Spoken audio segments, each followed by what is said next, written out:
தங்களுக்கு வாக்களிக்காத மக்களை எல்லாம் மத்திய பாஜக அரசு பழிவாங்கி வருவதாக திமுக எம்பி கனிமொழி குற்றம் சாட்டியுள்ளார்.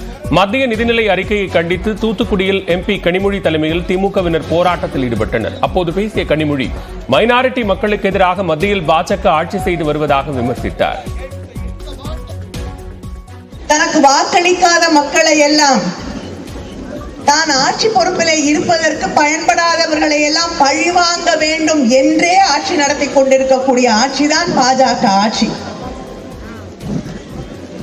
எந்த ஊருக்கு போய் கேட்டாலும் இங்க இல்ல, ஆனால் 100 நாள் வேலை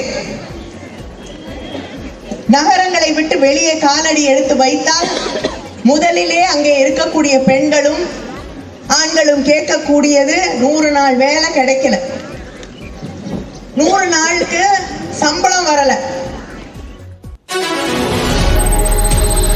நீலகிரி மாவட்டம் உதகையில் மழை காரணமாக தற்காலிகமாக படகு சவாரி நிறுத்தப்பட்டது.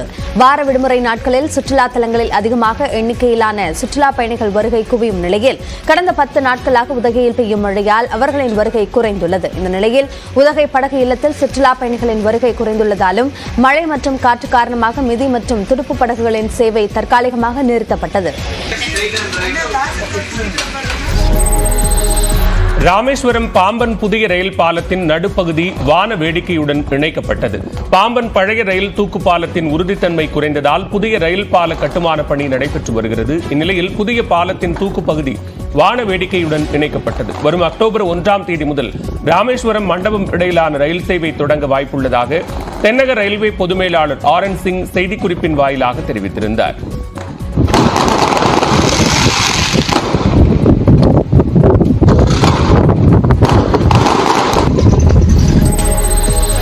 புதுக்கோட்டை மாவட்டம் கரம்பக்குடியில் கஞ்சா விற்பனையில் ஈடுபட்ட 15 வயது சிறுவன் உட்பட 2 கைது செய்யப்பட்டனர்.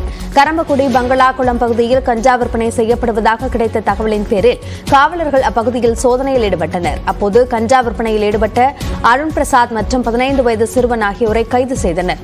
அவர்களிடமிருந்து 160 கிராம் கஞ்சா பறிமுதல் செய்யப்பட்டது. தொடர்ந்து இருவரையும் நீதிமன்றத்தில் ஆஜர்படுத்தி சிறையில் அடைத்தனர். அதில் 15 வயது சிறுவன் சீர்திருத்த பள்ளியில் அடைக்கப்பட்டார். வேலூர் மாவட்ட காவல்துறையில் துப்பறியும் நாய் படைப்பிரிவில் சிறப்பாக பணிபுரிந்த மோப்பநாய் லூசி உயிரிழந்தது. மோப்பநாய் லூசி கொலை, கொள்ளை மற்றும் போதைப்பொருள் கடத்தல் வழக்குகளில் திறம்பட செயல்புரிந்து குற்றவாளிகளை கைது செய்ய உதவி புரிந்துள்ளது. இந்நிலையில் மோப்பநாய் லூசி வயது மூப்பு மற்றும் உடல்நலக்குறைவு காரணமாக உயிரிழந்தது. மோப்பநாயுடன் பணிபுரிந்த காவலர்கள் மாலை அணிவித்து மரியாதை செலுத்தினர்.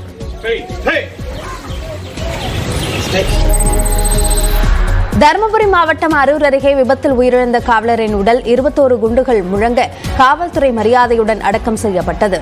பேதாம்பட்டி கிராமத்தைச் சேர்ந்த 34 வயதான ராஜேஷ் என்ற காவலருக்கு மனைவி மற்றும் 3 பெண் குழந்தைகள் உள்ள நிலையில் சென்னை ஆயுதப்படையில் பணியாற்றி வந்தார். இந்த நிலையில் சொந்த ஊருக்கு விடுப்பில் சென்ற ராஜேஷ் இருசக்கர வாகன விபத்தில் உயிரிழந்தார். இதையடுத்து ராஜேஷின் சொந்த ஊரில் 21 குண்டுகள் முழங்க காவல்துறை மரியாதையுடன் உடல் அடக்கம் செய்யப்பட்டது.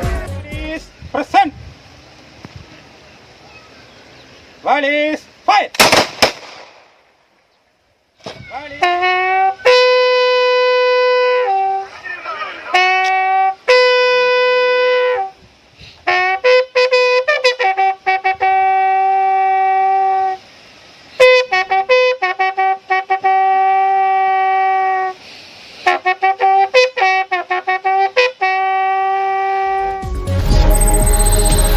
சேலம் மாவட்டம் வாழப்பாடி அருகே மின்கசிவால் கூரை வீடு முற்றிலும் எரிந்து சேதமடைந்தது. துக்கியாம்பாளையம் ஊராட்சி மாரியம்மன் புதூரைச் சேர்ந்த பெரியசாமி என்பவர் தனது குடும்பத்துடன் குடிசை வீட்டில் வசித்து வந்தார். இவரது குடிசையில் மின்கசிவால் ஏற்பட்ட தீ விபத்தால் வீடு முழுவதும் தீ பற்றி எரிந்தது. நிகழ்விடத்திற்கு வந்த தீயணைப்பு வீரர்கள் தீயை அணைத்தனர். எனினும் வீட்டில் இருந்த 1 லட்சம் ரூபாய், 4 பவுண்ட் தங்கம், வீட்டின் பட்டா பத்திரம், குழந்தைகளின் பள்ளி சான்றிதழ்கள் உள்ளிட்டவை எரிந்து நாசமாகின.